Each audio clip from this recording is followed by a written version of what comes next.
Everyone, तो आज के दिन की बात करें तो आज हमने बैंक निफ्टी में एक कॉल साइड की पोजीशन को बना रखा है।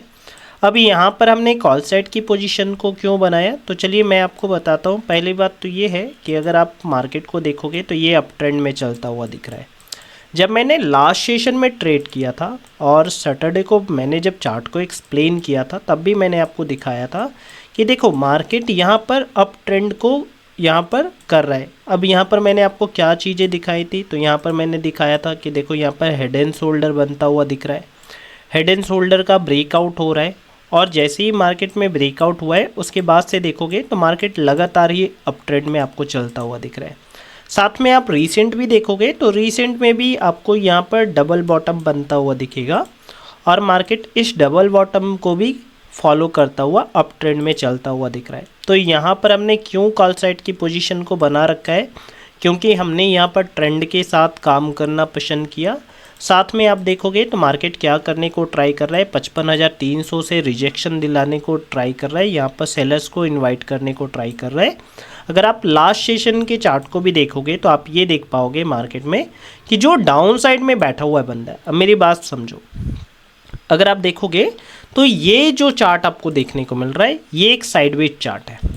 मार्केट में रिजेक्शन आता है, मार्केट डाउन आता है, ठीक है। अब यहाँ तक तो लोग क्या कर रहे होंगे, सेल करने को ट्राई कर रहे होंगे। मैंने बार बार बोला है कि अगर सप्लाई जोन बन चुका है तो वहाँ पर लोग क्या करते हैं, सप्लाई जोन के नीचे सेल करने को ट्राई करते हैं और ये सप्लाई जोन जैसे ही बना यहाँ तक सेल करेंगे लोग। अब इसके ऊपर ही मार्केट में काम कब करेंगे, 55,000 का जैसे ही ब्रेकआउट होगा यहाँ पर बायर्स आने को ट्राई करेंगे। मगर बायर्स अगर आ भी रहे हैं मार्केट में तो यहाँ पर देखोगे तो मार्केट क्या कर रहा है, बार बार रिजेक्ट कर रहा है, बार बार रिजेक्ट कर रहा है। तो इसके कारण से आपको क्या देखने को मिल रहा है, जो डाउन साइड बैठा हुआ बंदा है वो ऑपरेटर है, ठीक है। बायर्स यहाँ पर लेट से आ रहे हैं और बायर्स को मार्केट बार बार निकाल भी रहा है। तो यहाँ पर हमने क्या समझा कि यहाँ पर हमें कॉल साइड की पोजीशंस को आइडेंटिफाई करना चाहिए। और जैसा कि मैं आपको बार बार समझाता हूँ, जब भी मैं ट्रेड लेता हूँ तो मैं समझाता हूँ, या तो आप कई दिनों बाद आ रहे हो मार्केट में, या तो आप लॉस करके बैठे हुए हो,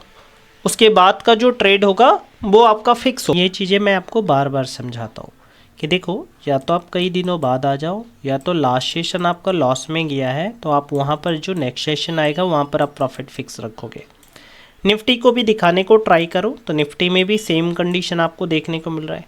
निफ्टी में यहाँ पर आपको क्या देखने को मिला, निफ्टी में यहाँ पर आपको एक अप ट्रेंड को कंटिन्यू करता हुआ मार्केट दिख रहा है। यहाँ पर भी और भी कुछ चीज़ें अगर मैं आपको दिखाऊं तो मैंने आपको एक और कॉन्सेप्ट बता रखा है। मैंने आपको क्या बोल रखा है कि बैंक निफ्टी और निफ्टी दो इंडेक्स है।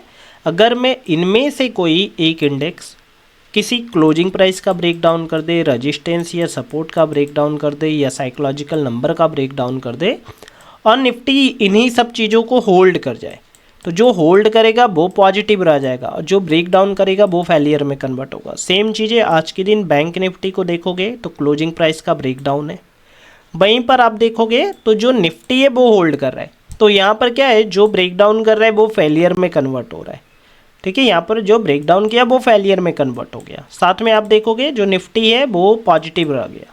तो सेम चीज़ें मैंने आपको समझाई है, इसलिए हमने आज क्या किया है, आज हमने कॉल साइड की पोजीशंस को आइडेंटिफाई किया है। यहाँ पर हमें काफ़ी अच्छा प्रॉफिट भी देखने को मिलता है।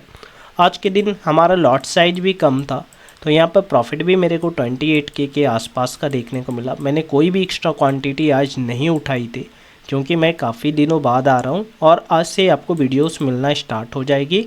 और शायद मेरा एक मनाली का टूर भी है, उसके दौरान आपको छोटे मोटे ब्लॉग्स भी देखने को मिलेंगे। मिलता हूँ नेक्स्ट वीडियो में। जय हिंद।